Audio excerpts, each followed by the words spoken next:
and get started. Very good. Good afternoon. Thank you all for joining us today for our second quarter 2024 review and market outlook webcast. My name is Mike Musio. I'm the president of FBB Capital Partners. And as always, I'm joined today with my colleague, Michael Bailey, who is our director of research and chair of the investment committee at FBB. Again, working behind the scenes and making sure the technology works and or that I don't screw it up is Katie Roediger. So thank you, Katie, for all your efforts. Today, we'll review the second quarter of 2024 and look ahead to what may lay ahead for investors for this back half of the year. We'll then have an opportunity for some Q&A where we will address previously submitted questions and allow for live questions on the fly. In order to ask those questions, if you take your cursor and run it down the bottom of the Zoom window there where the toolbar comes up, right in the middle right is a question mark in a box and it says Q&A. You can click on that, type in your question. We'll see it on our end and then we'll address them as we go along. To the extent that some questions are similar, we will aggregate those questions in the interest of time. As you heard at the top there, the webcast is in listen-only mode. You all are muted, and it is also being recorded, so that recording has started. As we begin today's discussion, let me remind you the fact that today's commentary is based on the facts as we see them today, which of course are ever-changing. Please note that any reproduction or transcription of statements made during this call without our prior approval is prohibited. Should you know someone who you think would like to listen in, you may direct them to our website where they can find this recording probably later today, certainly by close of business tomorrow at FBBcapitalpartners.com. Finally, please note that all forward-looking statements made during the call are subject to risk and uncertainty that could cause actual results to differ materially from the expectations and assumptions that we discussed today. And toward the end of the call, we'll spend a moment on the complete compliance statement and disclaimer for everybody to take a look. But before we go there, let's get into the meat and potatoes. And for that, I'll turn it over to Mike. Great. Thanks, Mike. So today we'll focus on three major themes impacting investors, including the state of the economy, corporate profits, and the red-hot tech sector. We'll then review FBB's positioning and take your questions. Next slide. So before we dig into these three themes, so the economy, profits, and tech stocks, let's kind of step back and think about the idea of balance between risk and reward. This is a central part of long-term investing. So image here is of a tightrope walker. Suggests a fairly shaky balance and a lot of downside risk. If we go back a couple years to calendar 22, for example, we had a full-on bear market for both stocks and bonds. Many investors also thought we'd fall into a recession, which is yet to happen. So the question is, how shaky or stable is the situation right now? Next slide. So a more confident approach to the economy and markets might look something like this, with a nod to the Paris Olympics right around the corner.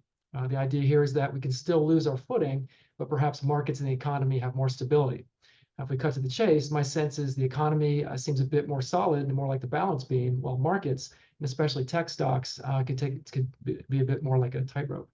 We'll get into some details later, but our main takeaway is that even if markets stumble, long-term trends suggest that stocks will get back up, especially if profits continue to grow.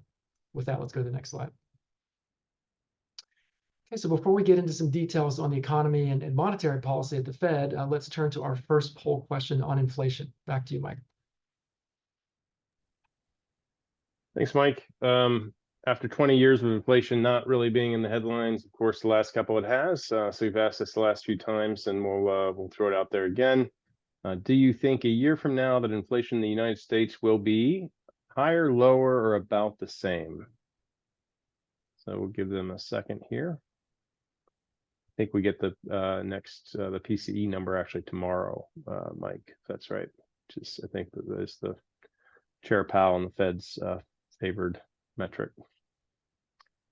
Okay, Katie. About the same. So 2/3 say about the same, a third say lower. Nobody out of 30 or so participants says higher.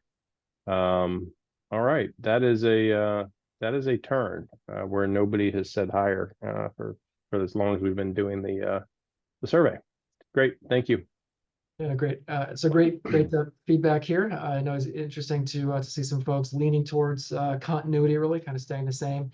In some ways, this is a little bit different from, I think, the mainstream investor viewpoint, which is that inflation is likely to continue fading and getting lower. So we'll see. I think the last few months or even year or so has seen inflation been taking a long time to decelerate. So there certainly is a chance that inflation will remain somewhat elevated, but we'll have to see. I think, as Mike Lucio mentioned, there are a lot of data points out there. There's one coming out tomorrow that the Fed will be watching. So lots to keep an eye on here. Our bottom line from us is that inflation is still a big part of the economic balance, with one extreme of overheating, kind of fueled by higher inflation. This tipped the scales really 2 years ago. However, Jay Powell is trying to bring inflation down. He's still working on that. He is also at the same time trying to avoid the other extreme here of job losses and recession. My general read on the economy is that Jay Powell has a bit more wiggle room to handle this delicate act. This is closer to the idea of a balance beam. However, the longer Powell really keeps, pumping the brakes and slowing the economy with these high interest rates, the higher the odds are of a recession. So with that in mind, let's turn to the next slide. Okay, so Jay Powell continues to be focused on bringing inflation down. By doing that, he's keeping interest rates up. And our sense is we may see interest rates on bonds remain a little bit higher for some time. The chart on this slide shows 10-year Treasury bonds. The Fed does not control these, but they do tend to flow with some of the rates that the Fed controls. They're just under 4.5%. That is well above recent averages we've seen the last few years. We view these yields as pretty attractive. We have been taking the opportunity to lock in some longer-term treasuries as well as corporate bonds, which pay even higher yields than what we're seeing here. Just kind of expanding the conversation, for balanced portfolios of both stocks and bonds, these are attractive yields, are a nice place to park some of the gains that we've seen coming out of the outperformance from some of the stock market returns we've seen in the last year or two. And on that note, let's turn to that in the next slide. So before we get to stocks, let's go a step further and get into what really drives stocks. And that, in our view, is corporate earnings. So the economy and the business cycle usually impact profits, and it's been a good run for companies in the recovery and growth period we've seen following the COVID dislocation and recession 4 years ago. Essentially, people are working. A lot of people are fully employed. They're taking their income, spending that on goods and services. That feeds back into rising corporate profits. So we have been seeing certainly a little bit of a moderation or slowdown, but we're generally still seeing growth. If we go back to this idea of kind of, are we on a tightrope or more of a balance beam? My sense is corporate profits are a bit more stable, similar to what we might be seeing in the economy. However, as we start to continue the conversation, look at stocks, we do see a bit of a trickier situation. And we'll get to that on the next slide. Okay, so as we move from the economy and earnings to stocks, let's turn to our next poll question on potential stock performance. So with that, Mike, back to you. Great, thanks, Mike. Katie, are we, there we go. All right, so we're halfway through the year. Stocks have generally marched higher, at least as measured by the S&P 500, large cap US index. How do you expect stocks to finish the year compared to current levels? Higher, lower, about the same? And we're going to get into some of the political stuff that's coming up here a little bit later. So with that and other things in mind, what's your personal sentiment on the market? Higher, lower, about the same as we are now, 6 months from now?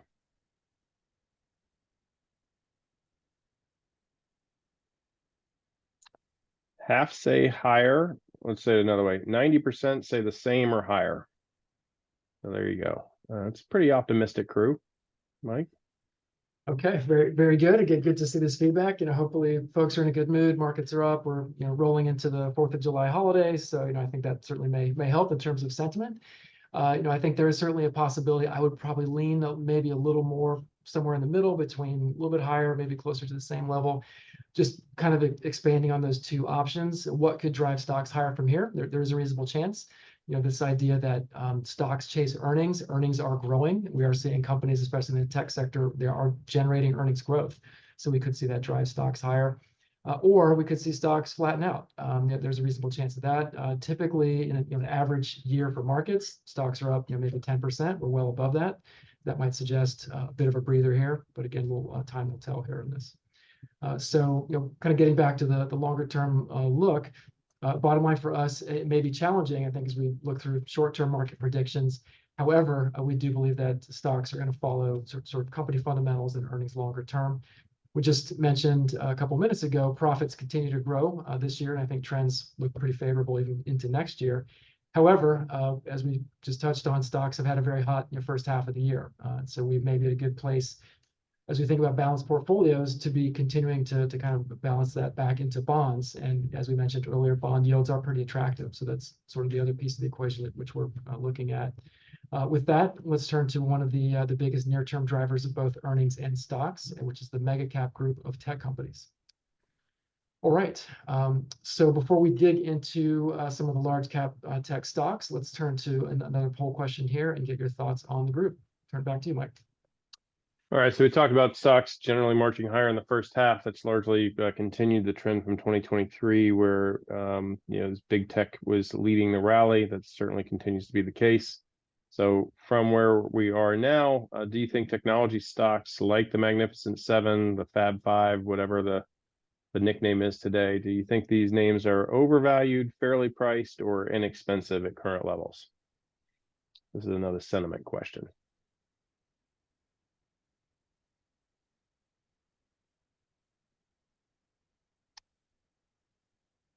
70% say overvalued, Mike. A third say fairly priced, and we have some value investors here. Nobody says inexpensive.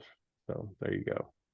Right, a hint of caution here. I think that's always good to have a sober outlook, especially after some of these stocks have been on such a run.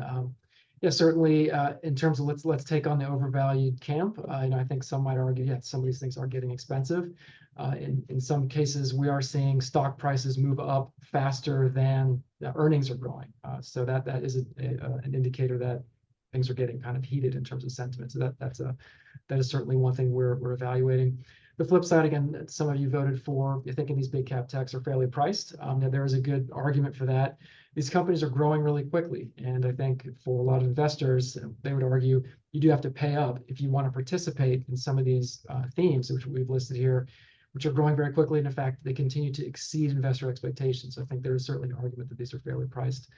So we'll see. Certainly, as we think through, what's next for the group, and as we take action in terms of our investment views, we are looking at this particular group as we think through that idea of balance, looking a little bit more like a tightrope, frankly.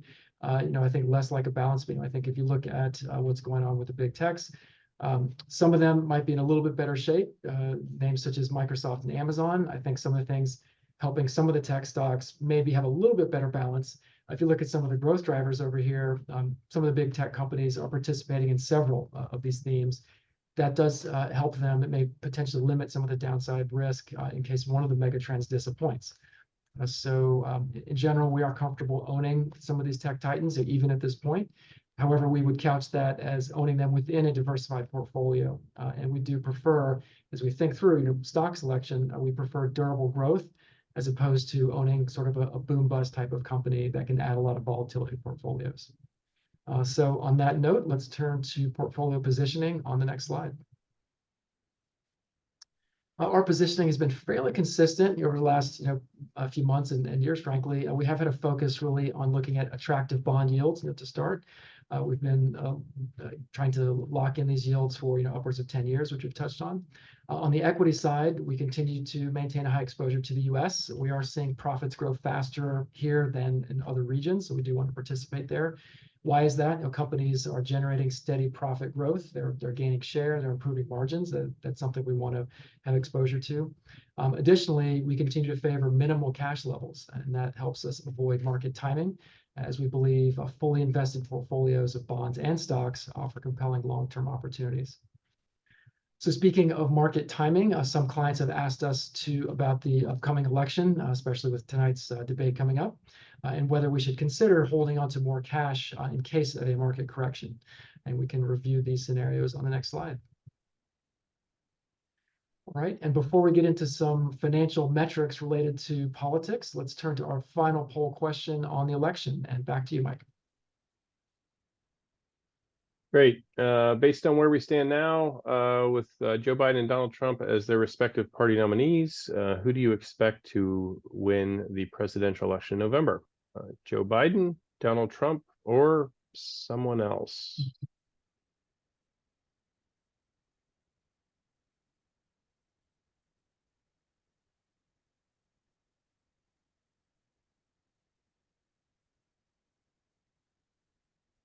Wow. Okay.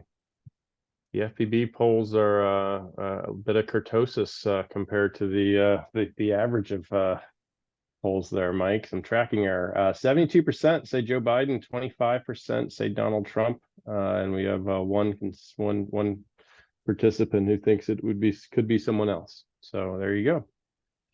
Great. Again, some good feedback here. I think the polls are fairly tight, but you can get some surprises and have one candidate win overwhelmingly. So that certainly could see an outcome like that. However, from our perspective, thinking through the investment kind of implications, we are looking at the relatively tight polls. We see fairly even odds of either candidate winning at this point. However, sort of taking the longer term view, our strategic approach is to remain fully invested despite the party in power. And I think history would generally support that, as we can see in the charts below, whether you're looking over a few years or really over decades. We'll certainly stay on top of any new policies coming out of the election and any new party in power, especially if those impact companies or markets, and build that type of either a risk or maybe even a reward into our investment approach. With that, let's start to wrap up on the next slide. So we've used the analogies of sort of a tightrope on one hand, a balance beam on the other to frame our views on some of the key factors driving markets. We do see a bit more stability with the economy and earnings, while stocks, especially in the tech sector, seem a bit more poised for some potential volatility at the moment. Despite these possible moves, we remain committed to fully invested portfolios, and we see really compelling growth for companies issuing both stocks and bonds, which we're participating in. So thanks for joining us for some of these prepared remarks and for your poll participation. And now with that, we'll turn to your questions. Back to you, Mike. Very good. Thanks, Mike. So let's go. We have some questions that were sent to us ahead of time that we'll get into while we address some of these initial questions.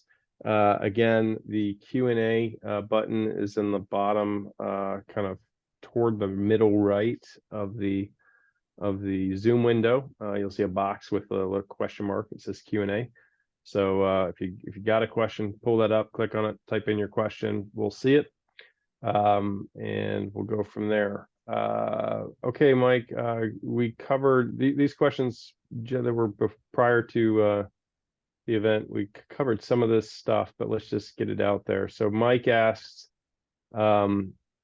what is our view in terms of AI stocks and having more room to run? Maybe tie that back into some valuation.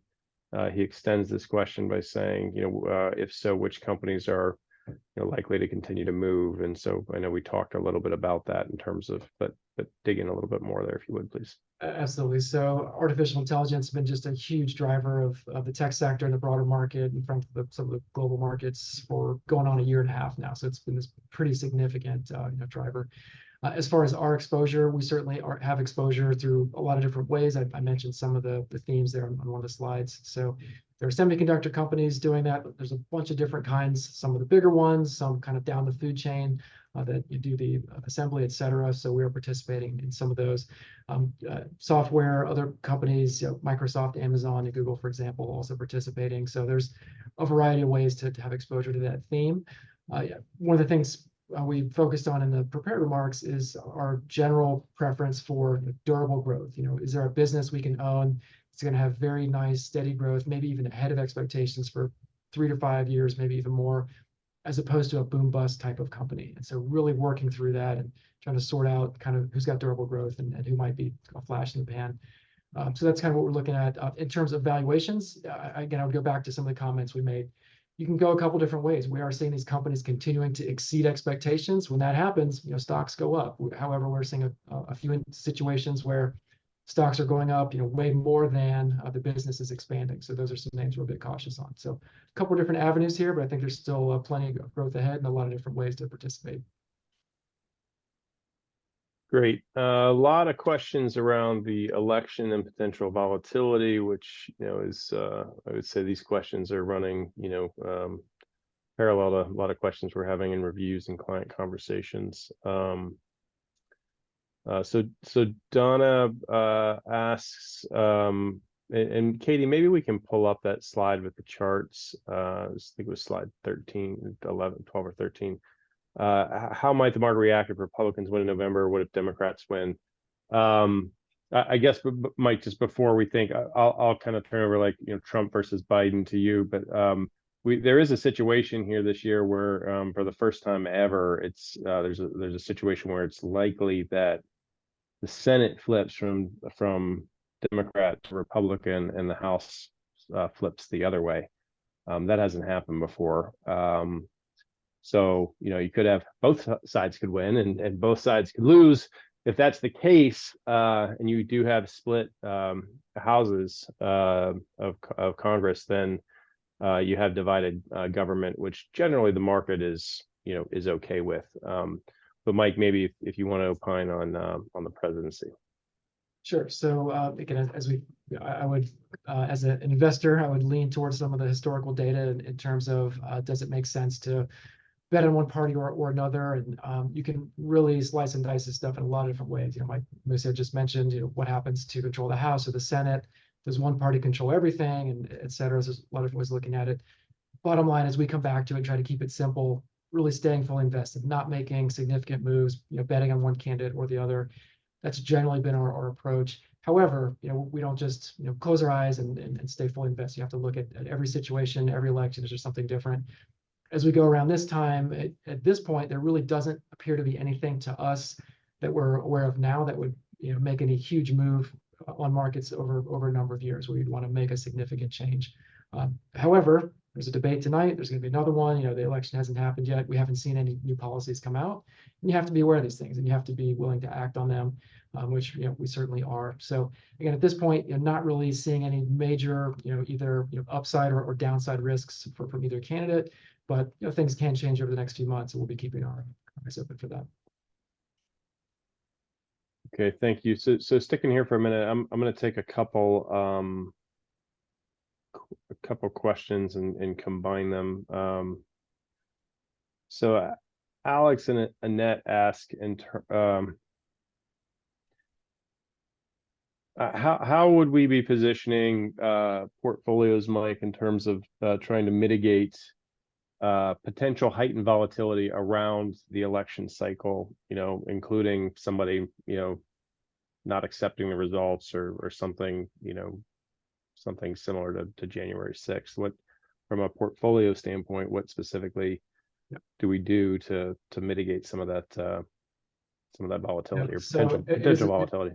Absolutely. No, it's a fair point. I think ideally, in a peaceful democracy, you wouldn't have something like that, another January 6th, riot, et cetera. However, that happened a couple of years ago, and so there's a precedent for something. I hope it doesn't happen again. But if we do get violence or some disruptions, et cetera, as we think about that, we would probably put that in the category of geopolitical events. What does that mean? What are some examples of that? Could be a war somewhere, what's going on in Ukraine, could be the COVID pandemic, could be 9/11, et cetera. There are just a string of these things that happen. Historically, you do get downside pretty quickly. It depends on the type of event you're looking at, but you're looking at 4 or 5% downside pretty quickly, which is painful. It's not fun. However, pretty much every time we have seen markets recover. So the question is, let's say there's an election, let's say it's disputed, there's a lot of challenging and conflict, et cetera. As markets start to trade down, we'll evaluate that day by day. But in general, knowing what we know now, we probably would not make any major portfolio changes. Again, you got to be sort of aware of anything different each cycle, but that would be our anticipation, going into any type of event like that. Okay, very good. So moving away from election stuff and getting back to some economic stuff. Chopper asks, given the proposed corporate tax increases and income tax increases caused by the sunset that will occur December 31st, January 1st of 2026, so 18 months from now, what are thoughts on the impact of market growth and earnings if in either scenario, going back to the election for a moment, a Biden win or a Trump win?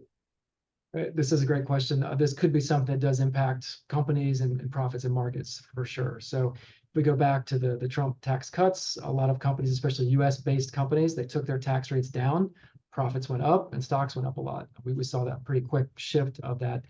We could see another move and could go in the opposite direction. I think especially if you see something where tax rates go back up, especially if something like that happens dramatically overnight. If there is some kind of fading in or gradual increase in tax rates, I would not expect as much of an impact on markets. However, if taxes are going up, profits are going down, you will see an impact there. At this point, hard to know what's going to happen, really hard to bake that in. But again, I would go back to not trying to bet on one thing or another and maintain full exposure. The flip side is, for most balanced portfolios, you do have exposure, you have sort of a counterweight in bonds, like let's say a 60-40 portfolio. If there's some near-term pressure on equities, you've got a significant amount of bonds to help offset that. So that's one way of mitigating some of that potential risk. All right, good deal. Bart asks, some recent analysts are predicting a sharp home real estate downturn. What are your thoughts here? And maybe, Mike, we can tie this into some of the recent data, which has been fairly slow, at least in the new home market.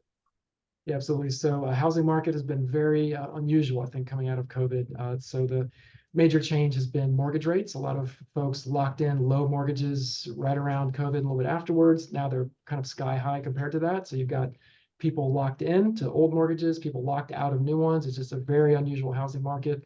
We're seeing things move very slowly. So it is unusual. It is impacting a lot of things. You're seeing, for example, home builders. Those stocks are doing pretty well. That is a very volatile group. So that's something that we have a little bit of caution on. You're seeing companies such as home improvement retailers generally have done very well historically. They are seeing a slowdown now as people are just really not moving that much. So there are a lot of kind of unusual things happening here. As we look ahead a little bit in housing, mortgage rates are pretty critical. So we go back to some of those slides on what the Fed's doing, keeping the economy in balance, and what Jay Powell's doing with rates. At some point, Jay Powell will probably cut rates, and that will likely flow through the mortgage market. We could see 1 or 2 rate cuts this year. And so our expectation is over time, you're going to see mortgages start to come down, probably kind of unthaw the housing market and help that to get a bit more growth. But it has been very unusual in the short term and very slow. So, Mike, I'm not sure if you would add anything to that. I would just let clients on the call know that the Musio household is supporting Lowe's P&L, as we unfortunately had to purchase 3 new appliances, and Lowe's was the benefactor of that. So hopefully that flows through and things come full circle. But no, aside from that, I think that's right. I think the jury's out on rates going down. What exactly happens, right? Because the people that you mentioned, Mike, that bought during the pandemic or refinanced during the pandemic and have those super low interest rates, at least some portion of them are trying to, at this point, move up, out of their first home or out of their second home or even out of their family home and downsize, and they've been waiting to do that if they need to take a mortgage on the other side for rates to come down. So you could have this supply demand kind of mismatch on the other side. There's been a lack of supply that's led prices to continue to go up even in the face of higher rates. But if you get all of a sudden a big flood of supply because a lot of people want to move, even in low rates, you could have a situation where you have the inverse, which is kind of antithetical to finance theory in terms of like lower rates and values coming down, but the supply leading that. So the jury's out. The reason the home builders are doing well, by the way, is the percentage of actual homes that are being purchased that are new construction is as high as it's ever been around a nationally measured scale. And that's because the home builders are able to do some stuff in terms of incentives around rates.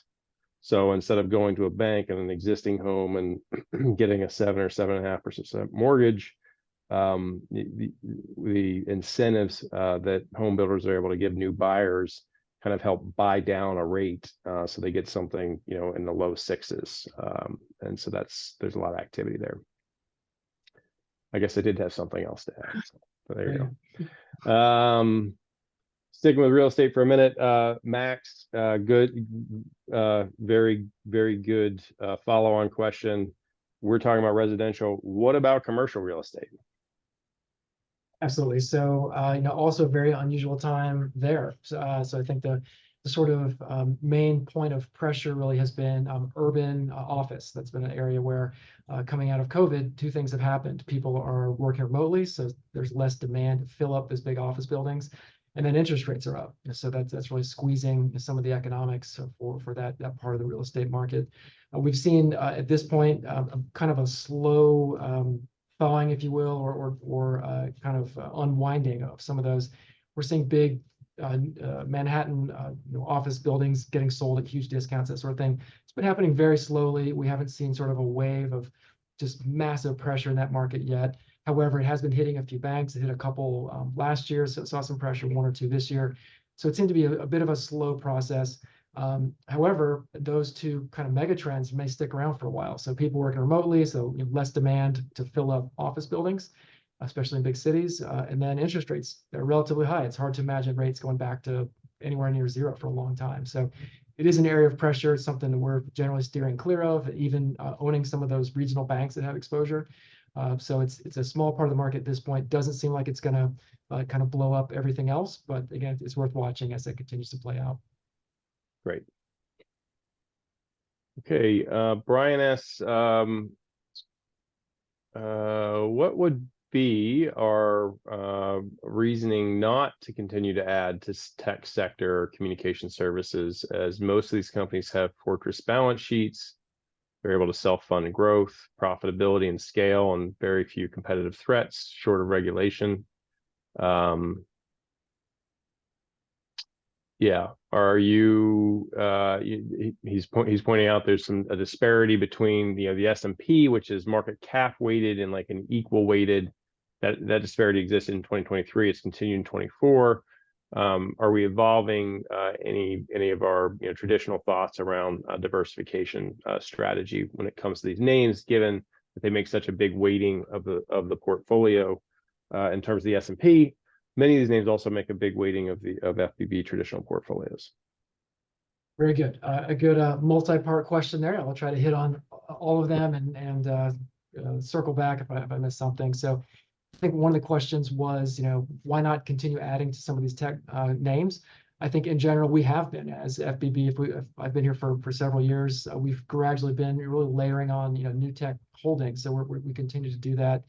It's just a stock selection. I really want to be very, very picky. I mentioned we're looking for names that have durable growth. Is there a business model that's got very steady growth for a number of years? Some stocks have a huge growth rate one year, and the next year it just kind of collapses. That's not the thing we're interested in. So just being kind of picky. Yeah, there's certainly a lot of interesting businesses out there. I would completely agree. Very clean balance sheets. You don't have to worry about that. I think the concern for us, frankly, is expectations. So I mentioned these businesses, for example, they might beat Wall Street estimates by 20%, and then the stock goes up 40%. So something like that, sentiment is maybe getting ahead of itself for certain companies.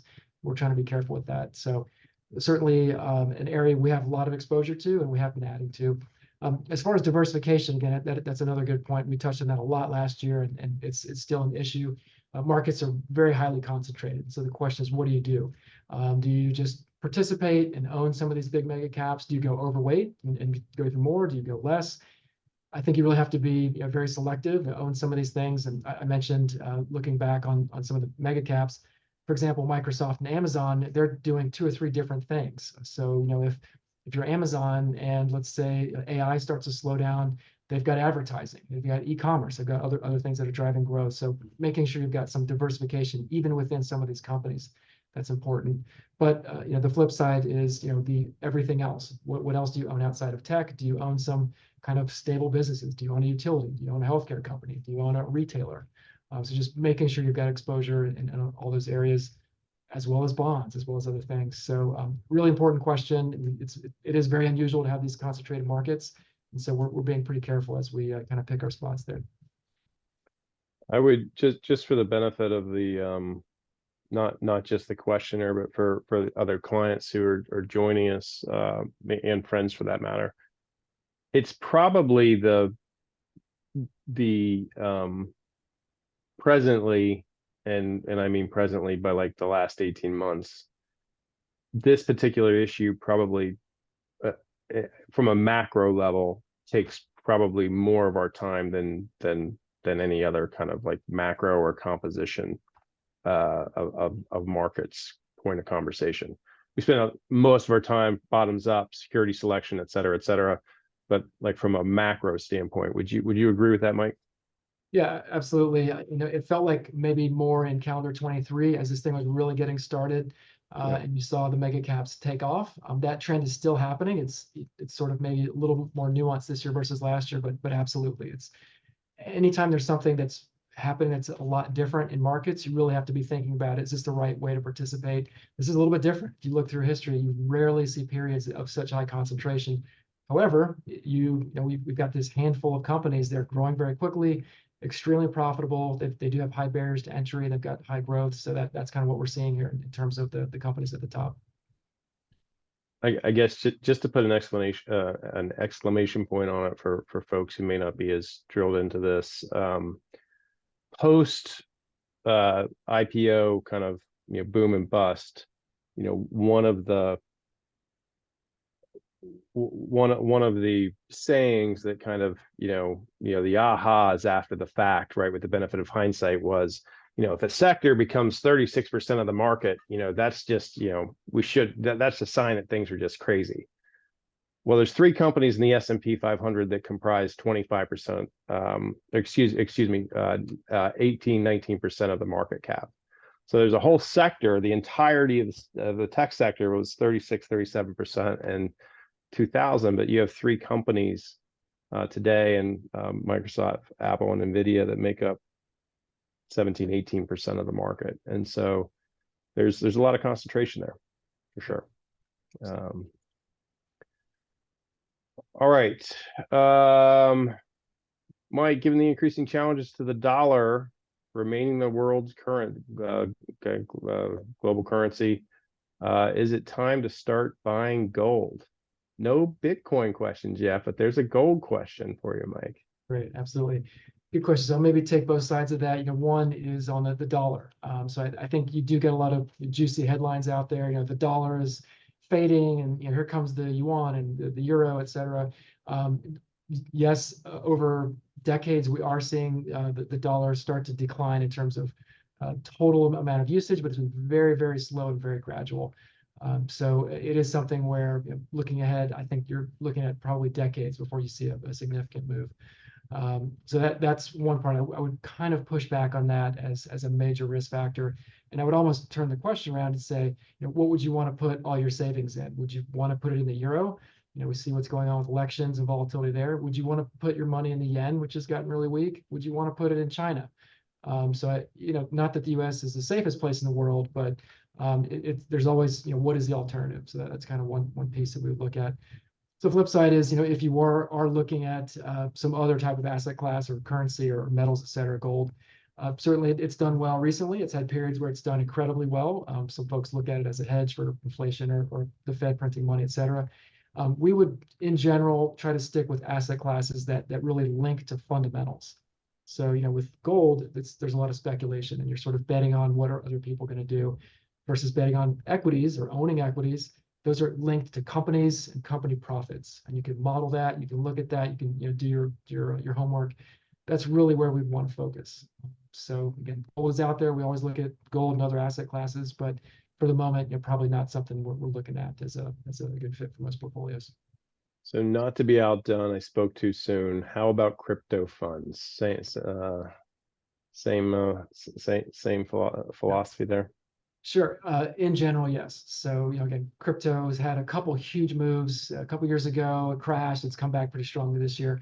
Certainly it's another asset class. If people want diversification, it's something to think about. There's also gold. There's plenty of other things to look at. Again, I would really go back to, what is the driver of the performance of the asset class? Is there some fundamental link to it? At the moment, it doesn't really appear that way. It seems like there's a lot of speculation. We'd rather own something and put our life savings in something, whether it's a stock or a bond. You understand where that's coming from. There's a balance sheet, there's an income statement, there's something that you can really dig into. So passing on Bitcoin at the moment, but certainly again, we want to be aware of all these asset classes as they're evolving. Very good. So from gold and crypto back to fixed income, can you share the current strategy around bonds or strategy going forward, considering yields that are being offered? There's a reference to some of the larger banks offering, 7, 8%. We participated in one of these. These are mostly preferreds, but just for a moment. Yeah, absolutely. So we showed the chart with interest rates earlier. So the 10-year Treasury is a little under 4.5. Again, that's been pretty good if you look over the last 10 or 15 years. We do own Treasuries. I think that's a great way to have a portion of your fixed income portfolio. You want that to be the extremely safe portion. However, there are a lot of very highly rated companies, corporate bonds that are also very attractive and pay higher yields. That's really been kind of bread and butter of what we've been doing. Within that, there's certainly a variety. We tend to stick with businesses we own, kind of blue chip type of companies. We own a few banks, but again, sticking with higher quality banks. Certainly as you go down the quality spectrum, you can buy bonds from regional banks. You can get paid more, but you're taking on more risk. And what we've seen with Silicon Valley Bank and a few others, unfortunately, sometimes you just don't know what you own, and versus something a big global bank. The yield's a little bit smaller than something like that, but just much safer. And even the banks right now, relatively safe ones, are paying slightly higher yields than just a regular type of industrial company. So certainly a lot of attractive opportunities out there in bonds. Very good. Mike, that is all the questions we have today. So I think we're going to wrap. So everyone, thanks again for spending some of your late June afternoon with us. Should you have any questions, we encourage you to reach out directly to your portfolio manager. They're happy to help. If we don't speak, wishing everybody a happy, healthy, and safe 4th of July. Thank you all. Take care.